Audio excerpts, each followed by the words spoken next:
Welcome to Ready to Teach ESL, the video learning series that helps you build real English skills, one lesson at a time. I'm glad you're here. Let's get started. Welcome to Advanced ESL Listening Practice, part of the Ready to Teach ESL series. At this level, you'll hear longer, more nuanced narratives with complex vocabulary, idiomatic language, and multi-layered ideas. After listening, you'll answer 5 in-depth comprehension questions. Let's begin today's topic, the gig economy and the changing nature of work. The phrase gig economy has become something of a cultural shorthand for a broader shift in how work is organized, compensated, and experienced. At its most basic, it refers to a labor market characterized by short-term contracts and freelance work as opposed to permanent employment.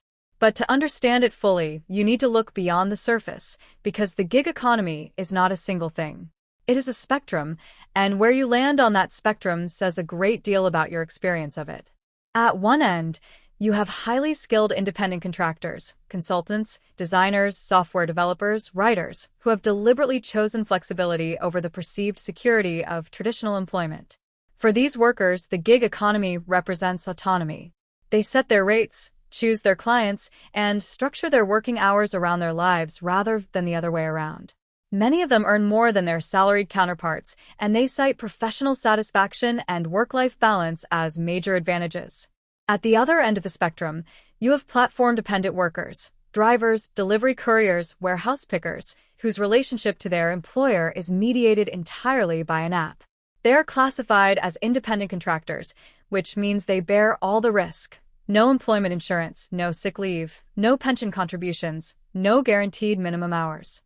In Canada, this classification has been the subject of significant legal and policy debate. Labor advocates argue that many of these workers meet the functional definition of employees and should be entitled to the same protections. What gets lost in the polarized debate is the vast gray middle, workers who have cobbled together 2 or 3 gig arrangements not out of preference, but out of necessity, because stable full-time employment in their field has become increasingly difficult to secure. This group is growing. And for them, the celebrated flexibility of the gig economy is really another word for precarity. There is no clean resolution to this. The gig economy reflects genuine tensions in how modern societies value labor, distribute risk, and define obligation. What seems clear is that the regulatory frameworks built for a mid-20th century model of work are no longer adequate. The question is not whether work is changing, it undeniably is, but whether our institutions are willing to change with it. A complex and thought-provoking narrative. Let's engage with some deeper comprehension questions. These questions require more than recall. Think carefully about the speaker's arguments. Pause the video as needed. Question 1. How does the speaker define the gig economy, and why do they say it is a spectrum? Question 2. What advantages does the speaker attribute to highly skilled independent contractors, and what conditions make those advantages possible? Question 3. What specific risks do platform-dependent workers face that traditional employees do not? Question 4.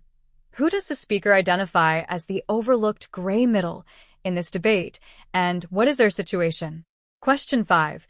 What is the speaker's central argument in the final paragraph about regulation and change? Here are the answers. Answer 1. It refers to a labor market based on short-term contracts and freelance work. It is a spectrum because workers' experiences vary enormously based on their skill level, choice, and vulnerability. Answer 2. Autonomy, higher earnings, flexibility, and work-life balance, made possible by high demand for their specific skills. Answer 3. No employment insurance, sick leave, pension contributions, or guaranteed hours. They bear full financial risk. Answer 4. Workers who piece together multiple gig arrangements out of necessity because stable employment is hard to find. Their flexibility is actually precarity. Answer 5.